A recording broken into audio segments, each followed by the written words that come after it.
Our next speaker is going to be businessman Herman Cain. Please give a warm welcome to Herman Cain.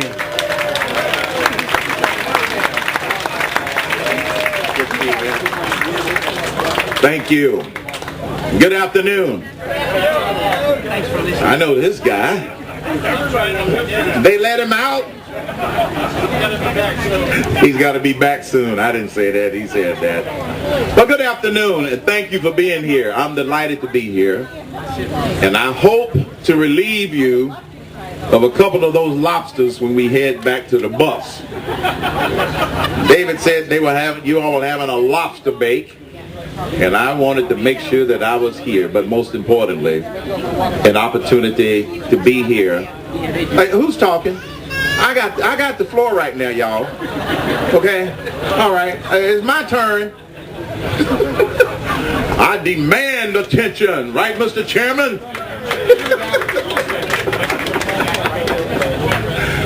I'm thrilled to be here. There are a lot of things. Thank you. How are you? He's mad at you. You're talking. No. There are a lot of things that I could talk about today. But you don't have time for me to talk about all of the crises that we face in this country. We have become a nation of crises. Y'all can applaud.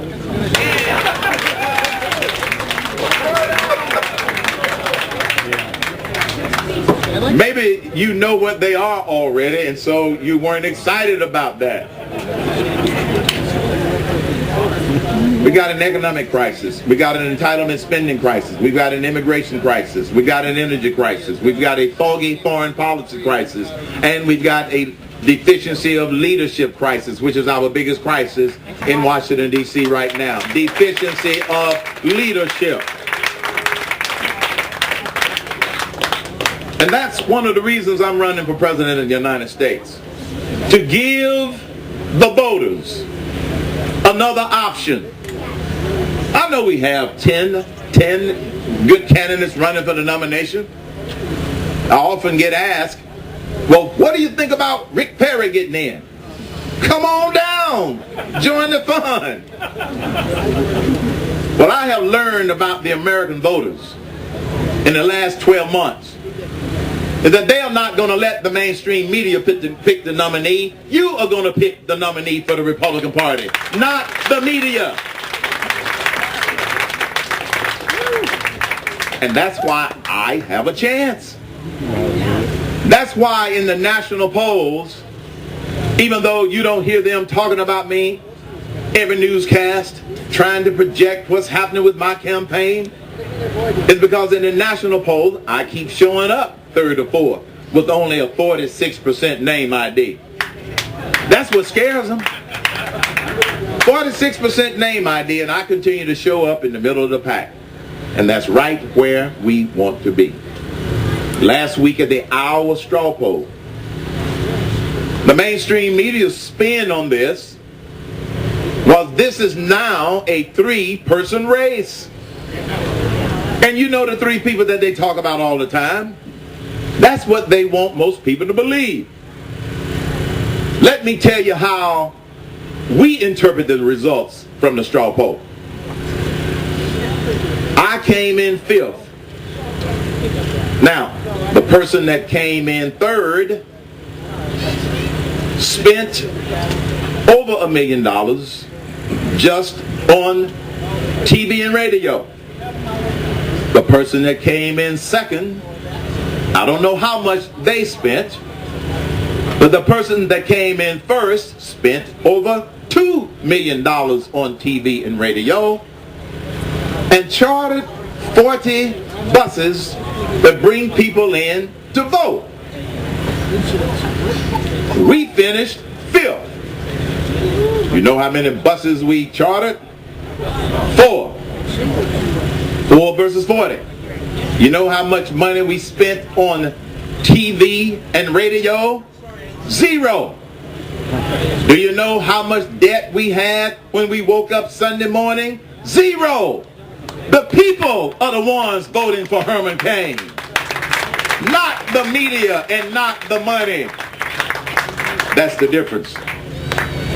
One other thing, and then I want to get into my growth plan, because that's the main thing that I want to share with you today. Because Herman Cain keeps coming in the middle of the pack, the liberals have already started to take their knives out to try and get people to believe that I'm not in this race for the reasons that I state. How long do I have, David?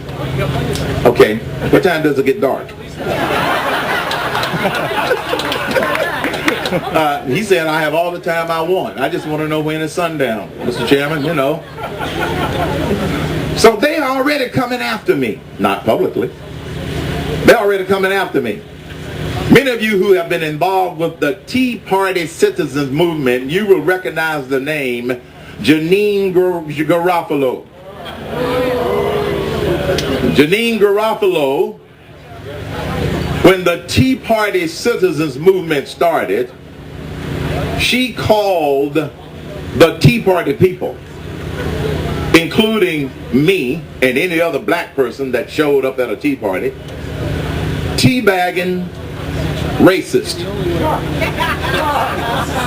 That's what she called us. And the Tea Party just kept on growing. The citizens movement just kept on growing. Now that Herman Cain's candidacy is starting to gain momentum, Janine Garofalo strikes again. Now you all probably have been too busy working and taking care of your family that maybe you didn't hear her latest rant on a show that you don't watch called The Keith Olbermann Show. Right? So you all don't watch that show. So you missed her latest comment. So I thought I would share it with you. And it was specifically about Herman Cain. Here's what she said. Now the only reason I know, I don't watch Keith Olbermann either. But as soon as she said it, it was all over the internet. Certain TV programs talked about it. They talked about it on Fox, brought up the whole issue. She said that Herman Cain must be getting paid to run for president as a Republican. Because why would a black man run as a Republican? Either he's getting paid or he's suffering from Stockholm syndrome.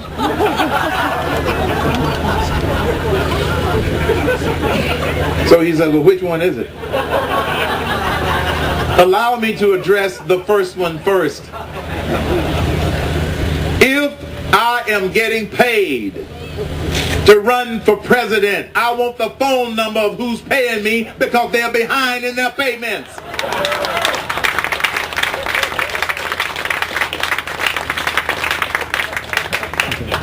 Getting paid to run for president.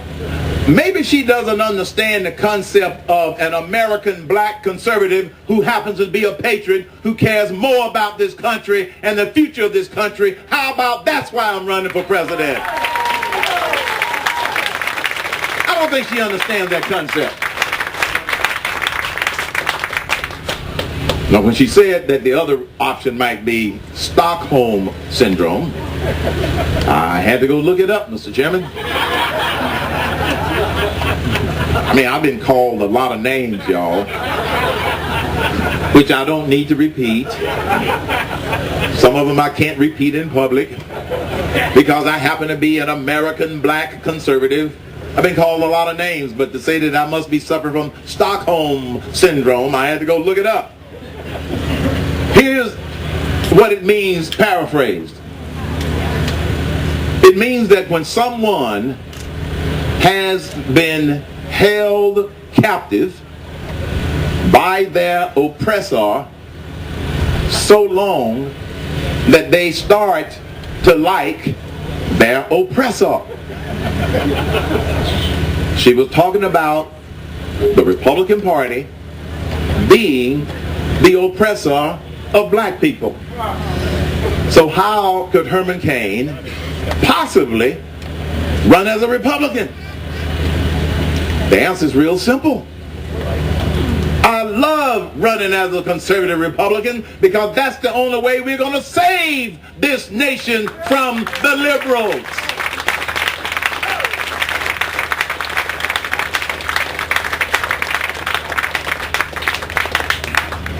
You see, I don't worry about the Janine Garofalos of America because they really are a very small percentage of the people that are going to go and vote.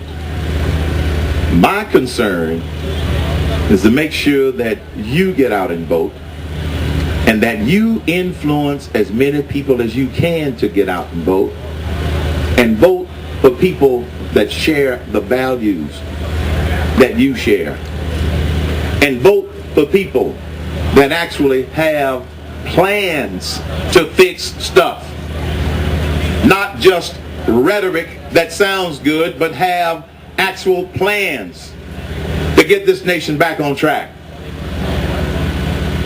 Last week, President Obama went on a bus tour looking for an economic growth and jobs plan.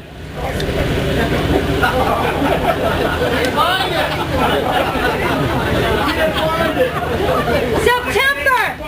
It's coming in September! On his Canadian buses. He got back to Washington after this 3-day tour. And the only thing that the administration had to say about the results of the tour is that the president is going to give a major jobs speech in September. My first thought was, I don't think the 15 million people who are unemployed want to hear another speech a month from now. They are hurting right now. They need a plan right now. America can't keep waiting.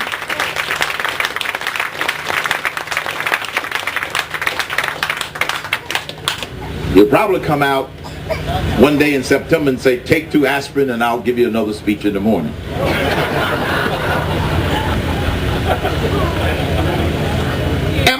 I know I'm not the only one to see this.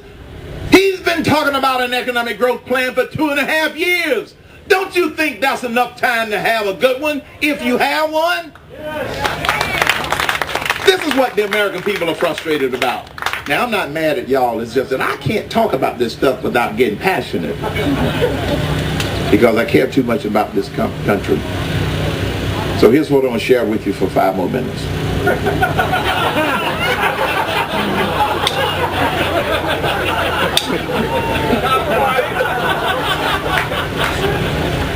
Last Thursday, I released Cain's Vision for Economic Growth, Part 1.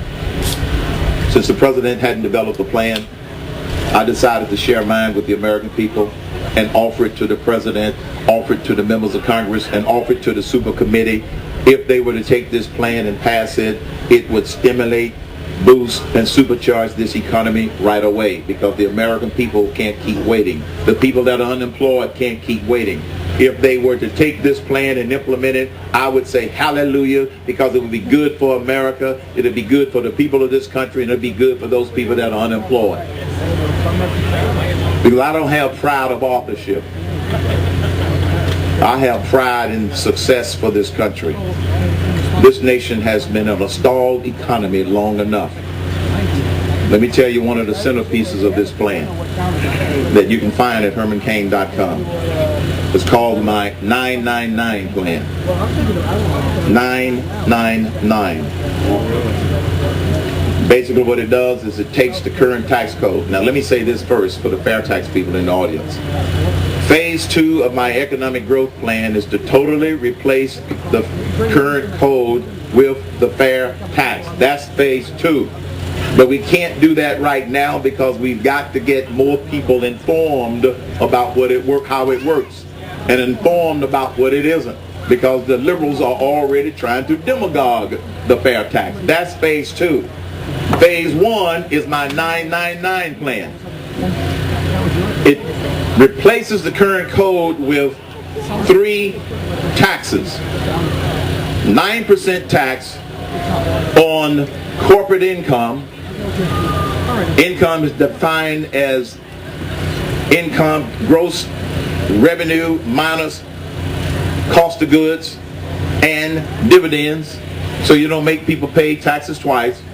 9% on corporate income, 9% on individual income, 9% national sales tax.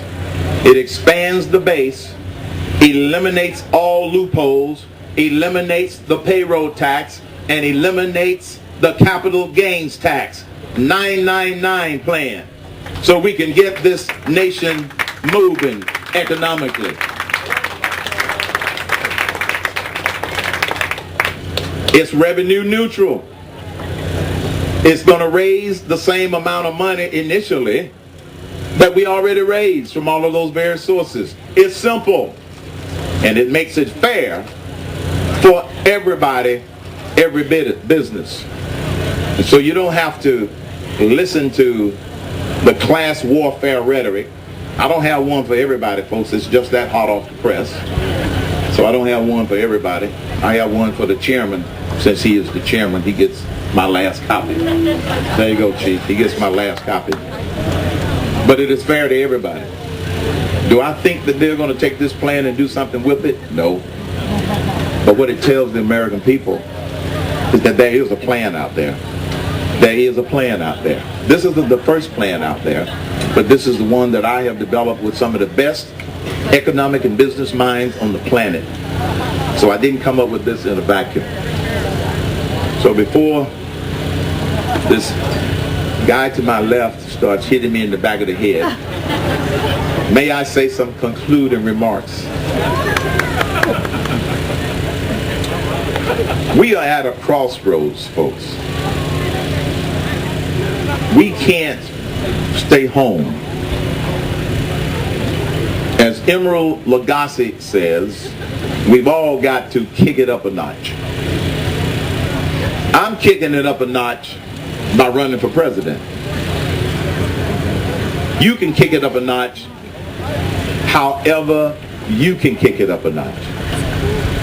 Because we all have some skills, some talents, and abilities that we are supposed to use to make things better while we are here. That's why God put us here. To use your talents, skills, and abilities to make things better. That's why we are here.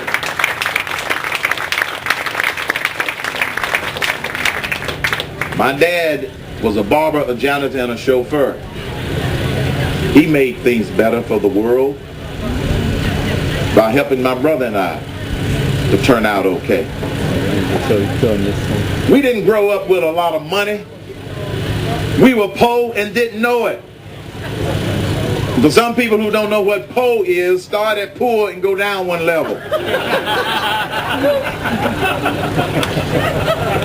But we didn't know we were poor because we didn't have the mainstream media telling us every day how poor we were or how much of a victim we were. My parents didn't have a victim mindset. They simply taught us to believe in God, to believe in yourself, and believe in the greatest country in the world.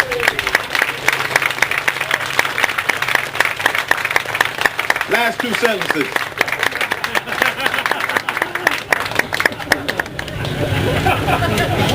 I'll make a commitment to you, 2 commitments as president. I will be a president of the people, by the people, and for the people, not for the politicians, not for the status quo. That is my commitment to you, number 1. Number 2, America is looking for results, not excuses. A uniter, not a divider. So one of the things that I will commit myself to as your president is that I, Herman Cain, as president of the United States of America, will put United back into United States of America.